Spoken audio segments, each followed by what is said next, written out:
Thanks very much, everybody. And I'd just like to thank you for the opportunity to speak to you all today about my site in North Skye. I've been working there for 8 years now. I've been working in Skye for around 30 years, but I found this site with Martin Wildgoose, who I'm sure many of you have come across in the past. And I'm dedicating this talk to him because probably all know that Martin died in early April this year.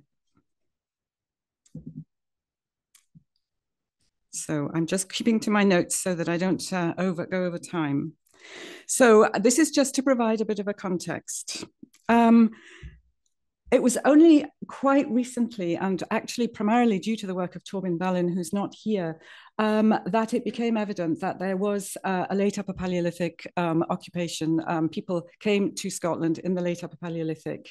Thanks to Torben's work, he has identified Hamburgian and Fedemissa cultures, which go back to around 12,500 BC. Those are not in Skye, those are in South Scotland, Lanarkshire and Argyll. And then also the Ahrensburgian.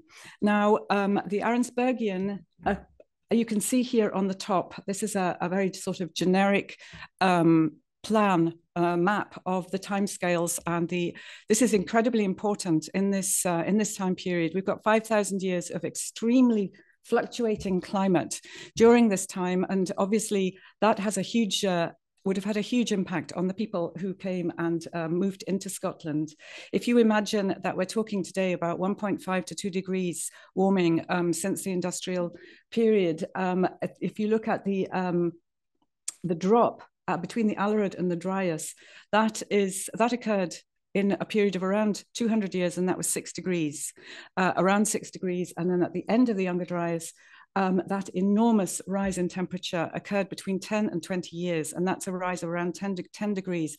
And so what I'm really trying to say is the people who came here to Scotland were living in an incredibly complex, volatile environment.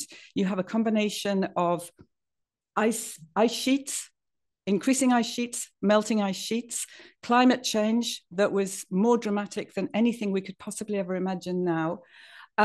Sea level fluctuation, because of course you had the sea levels going up and down as the ice accumulated and melted. And of course, during the Younger Dryas, which you can't see the top, but that's Younger Dryas, which is also called the Loch Lomondry Advance in Scotland, you had a massive ice development across West Scotland, which I'm just going to talk about in a wee while. And so that is the context, the background and context to this very early period. And South Cuidrach is an amazing site. I discovered it with Martin, and it covers at least 5,000 years of occupation before the Neolithic, before the Neolithic.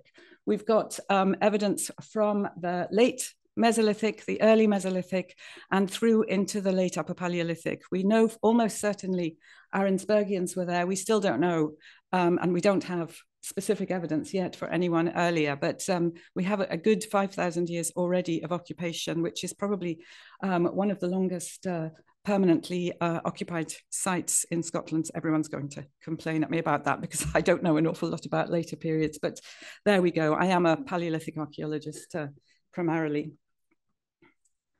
Okay, so this is the site of South Cuidrach. Just to give you a little bit of a sort of slightly geographical context for it, it's located in Northeast Skye. I'm afraid I would really ask people not to visit it. To get to it, you have to go through a working croft that's got a lot of animals in it. You have to go through the farmyard, and it's incredibly disruptive for the crofters if people come without prior warning. I can take people if I'm in the area, but otherwise it's very, very difficult, and we're not publicizing it widely either because of the massive issue with tourism, I'll say issue, with tourism that there is in Skye right now. People start coming down there in camper vans, it will really cause huge problems for everybody. But the site itself is in a really wonderful position. It's just to the north of this river, which is the River Hinsdale, which is still a very good trout river. There is a lovely fish trap on the edge of it there, on the estuary. Obviously, that's much more recent, but it suggests that it was a very good place to fish. There's an isolation basin basin just behind it that probably provided, well, we've had work done by a fantastic group from Leeds University that have demonstrated that work is still ongoing, pollen and diatom analysis, that is showing probably that it was a freshwater lake during the period that it was occupied. The excavation is just there. And when Martin and I first arrived there, we started doing specific collecting. We recorded what we were collecting and where we were collecting it. And this is where we found that we had a distribution of pre-Mesolithic, that is not Mesolithic, artifacts.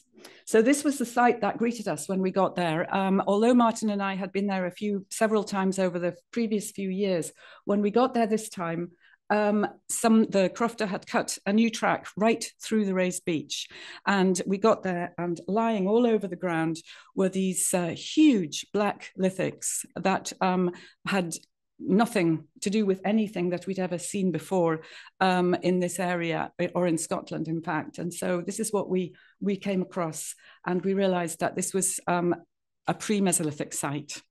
Raced the stuff down to Torben, who confirmed that. And then what we did was we embarked on 2 years of test pitting up and down the raised beach. We didn't really find what we were looking for at all. And I know that this is a classic thing, but it is actually what happened on the very last day. Within the very last, I looked at Martin and I said, Martin, we've got an extra half an hour. Why don't we just go somewhere random? And this is actually exactly what we did. It seems to always be the case. We went to somewhere slightly different, away from the raised beach, dug down, and immediately we found this wonderful assemblage of large, really lovely, very, very sharp blades. And so based on that, we then embarked on a period of opening trenches. And we have now, well, Martin obviously isn't doing it any longer, but we've opened 5 1 by 1 or 1.5 by 1 trenches across this area there, which is just at the kind of edge of the raised beach, which is where we found our big concentration. We do 100% flotation of everything we find, which I know has given Torben a bit of a headache, because we get very, very, very small bits of often tiny, tiny chips and things, but we really didn't want to miss anything at all, because we realized very early on that this was really very, very special indeed.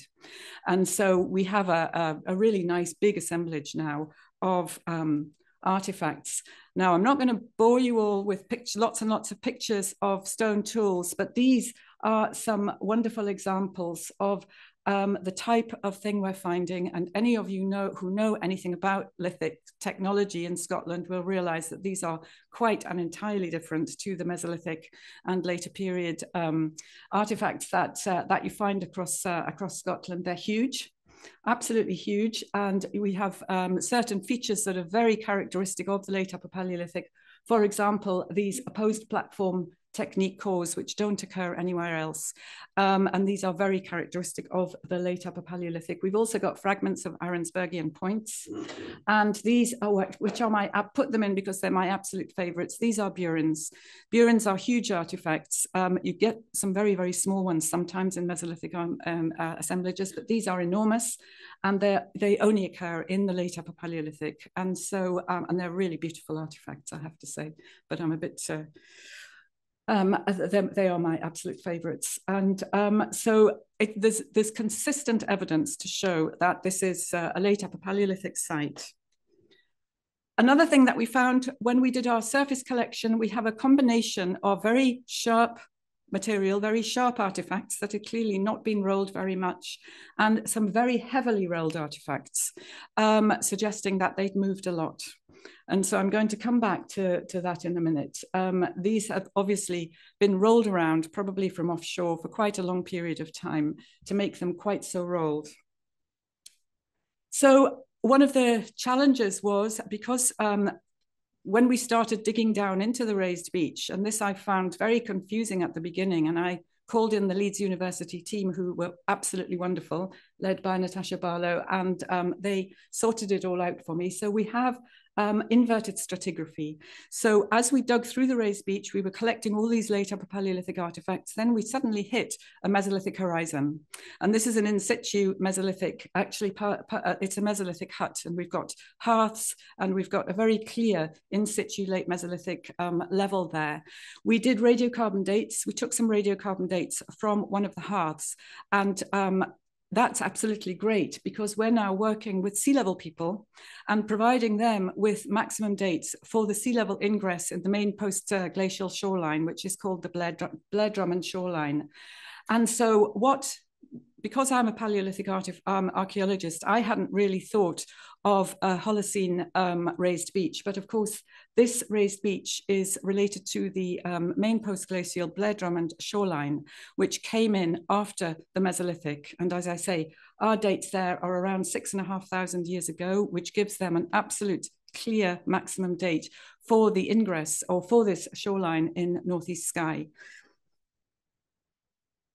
So what have we learned about these people? My interest is in the people themselves. We've got lithics, we've got sites, but actually what I'm interested in is who were they?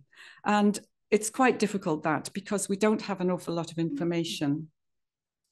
So first of all, the rolled artifacts and their spread confirm almost surely and definitely that there is at least one underwater site. I believe there are two sites. I think because of the difference between the very, very sharp artifacts that have clearly not moved at all and the very rolled artifacts, and based on the spread of the surface artifacts and the rolled artifacts, I've kind of marked there as the probably most likely location for an underwater site. I then asked someone to draw me a bathymetric chart that is in one of my publications, and in fact that fits very well with the area of quite shallow water just offshore. And so I'm almost certain that we will have an offshore site there, but I think we've also got an onshore, an on-site, an on-land site too, and we still haven't found the exact location of that, which is why I'm going back again tomorrow for my next season. Still looking, but we've got concentrations. It may be that that's all there is. It may be that the crofter destroyed the site when he did the hut. When he did the track through, we're really just not sure. But we're still looking. And every time we look, we collect more of these late Upper Paleolithic artifacts and consolidate more and more and more exactly what was going on, because this is a very special place indeed, and is providing lots and lots of information about this very early period, way up. As you all know, Skye is way high up in the northwest, so that's a lot of Scotland to get through to reach Skye. So thanks to Sarah Bradley, University of Sheffield, who has done a reconstruction of the lower sea levels. There are two periods when the offshore site could have been occupied. One is around 15,000 years ago, and we don't have evidence at all for the 15,000-year-old occupation right now at all. So we're just discounting that completely. But then there's a time period between around 13 to 8. Now that doesn't give us an awful lot of help, but we, based on the Ahrensburgian culture time period, we guess that it is around between 10 and between 11 and 12,500 years old. That is what the time period of the Ahrensburgian culture is. And of course, there's very clear lower sea level at that time, which would have fed into all sorts of things, easier access to Skye and all sorts of other things as well. Then another thing that was a real feature of our site at South Cuidrach is that we have absolutely no contamination at all from any later periods, nothing. Not a single thing, not a single artifact, nothing. Which was quite surprising to me, because we've got, there is lots of Neolithic and lots of Iron Age, and there's a huge Bronze Age village just around up the track and things. But then when I got this graph from Sarah, it was obviously very clear that this was covered in water. This was underwater. This site was underwater until quite recently. The sea level dropped only quite recently. So all the time of the Neolithic sites that we've got, the Iron Age, the Bronze Age and everything, this site was all underwater and the sea level was much higher then. And so that's why there's absolutely no contamination of any kind at all during, which is great for us, during the time period that the site was occupied. So again, who were they? Well, this is the most recent, this is BritIce, which is actually an open access website that anyone can access. It's called BritIce, and you can actually, it starts at 27,000 years ago with the full glaciation, and you can actually, there's even a place where you can actually type your postcode in, and it will tell you what it was like 27,000 years ago, which of course is under ice, but it might tell you how deep it was under ice and so on. It's a very, very cool website indeed. And so we know from the lithic technology, we know from the stone tool technology that they're very unlikely to have come from the south through England. And actually, when you look at where the sea was, that makes a lot more sense too. So the Ahrensburgian culture, their homeland is a kind of North Germany, the North continental European plain, North Germany. There's quite a lot in Denmark, Germany, Belgium and around there. And so it's almost entirely sure that they walked across Doggerland, and that's 12,000 years ago. Obviously, Doggerland fluctuated, but that's just the plan that we've got at the moment, and probably came up the east coast, and actually most likely based on the distribution of late Upper Paleolithic sites in Scotland. A lot of these late Upper Paleolithic sites in the northeast of Scotland don't have characteristic artifacts, so we can't be sure exactly what period they come from, but there is quite a lot of them. And so based on that, sorry, I've not quite finished here. Based on that, we're almost certain that they came up the northeast and went round the top, and I'll explain why in a minute, but this is almost certainly the way they came into Scotland. So who were they? Like I say, I really would like to find out a little bit more about them. Here in Scotland, all we have is stone tools. We don't have living sites, and we don't have any radiocarbon datable materials at the moment. And that's another thing I'm going to be doing while I keep trying to find sites so that we can get some radiocarbon dates to fix it in, but there just aren't any at the moment. They probably almost base, and so the information that we have about them comes from the continent, comes from their homeland in Germany and Denmark and so on. And so they were almost certainly followed reindeer herds across Doggerland and followed them up into Scotland. Obviously that's it was probably a nice low-lying, fairly easy landscape to cross at 11,000 years ago. They were adept mariners, which is very important when I show you what I think is their trajectory into Skye. And they also exploited, or they also know from the evidence in Germany that they exploited coastal resources, which again would have been very useful to them when they were in Skye to have known all about this. Another thing that I'm almost certain of is that they were a resident population. Now, the reason I think that they were a resident population is that almost all the raw material, apart from little bits of flint and so on, the primary raw material comes from Ancoran up in northeast Skye. It's baked mudstone. It's very characteristic. It's very easy to identify, actually, just by looking at it. It's very, very black and very fine-grained and has this sort of light grey patina over it. And this is a great artifact because it had been re-napped more recently, probably in the Mesolithic. And so we've got a very good impression of the very, very black material underneath, which is what it actually was. And but it's quite a soft material, but it's very fine grained. But when you look at, I don't know how many of you know the Trotternish Peninsula, but it's a tricky peninsula to walk about. There's a huge escarpment right through the middle of it.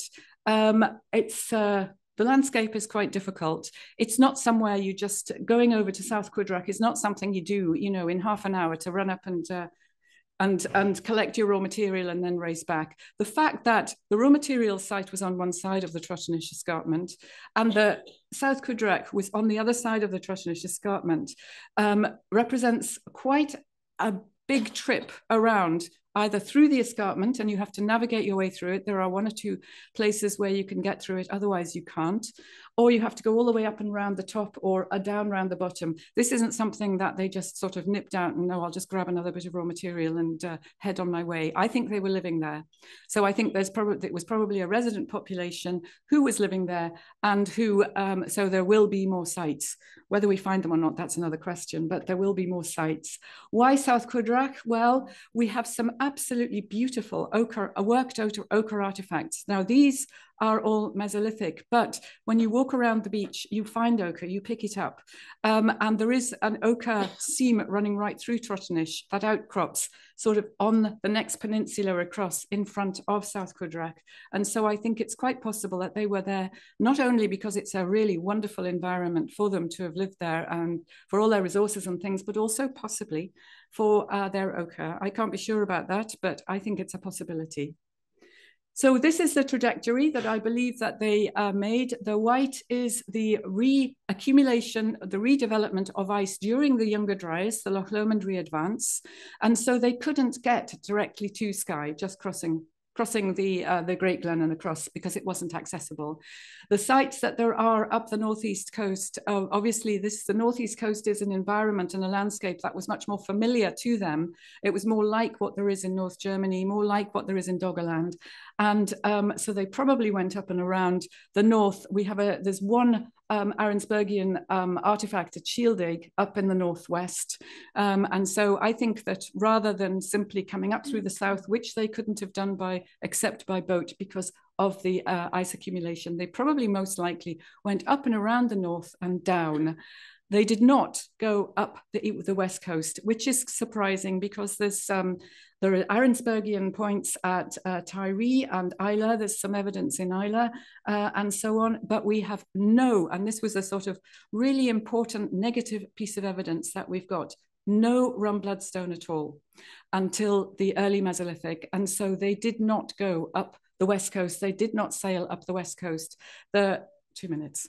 The rum bloodstone is very, very easy to see. It's on a big, huge outcrop on the west coast. It's impossible that they would have missed it if they'd been to Rum. And so I think we can absolutely discount the fact that they sailed up the west coast. This is what they encountered when they got to Skye, once again, with the reaccumulation, the Loch Lomond re-advance. Again, very difficult access. They would have had to get across water to get into Skye, although there are some very shallow bits by the Kyle Ray narrows and things. But Clachan Harbour and Sconser are two sites that we also have, and that was dry land. But if they wanted to get up to Ancoran easily, they probably went by boat. But the red is the sea level at the time that they would have been there, would have been walking around. Sconser, we have actually, again, something Martin and I found together, we've actually got some evidence. Well, we've got hut circles in the offshore, in the very, very low intertidal area there. And so it's very exciting, but incredibly challenging landscape to work in, because they're exposed for about 2 hours a year, which makes it really difficult. And it's always at the equinox, and the weather is always horrific, always. And so I'm just going to finish now, but just to say that at the moment, as it stands right now, we have the greatest concentration in that area of late upper evidence for pre-late Mesolithic. I can't really say more than that, because some of the sites we can't be absolutely characterized to their particular time, but it's a very exciting place, and further work will produce more sites. Future questions? I think I've run out of time. Yeah, I've run out of time. So those are my future questions. We just need to keep working. And there are some publications. There's one in the proceedings of this year. There's one that just came out last week, a couple of weeks ago, in the newsletter, the Society newsletter. And we have a paper in review in the Journal of Quaternary Science, which isn't available yet. So I'd just like to thank everybody. And once again, dedicate this to my friend Martin, who was so involved in all of the work that I've done in Skye for the last 30 years. Thank you.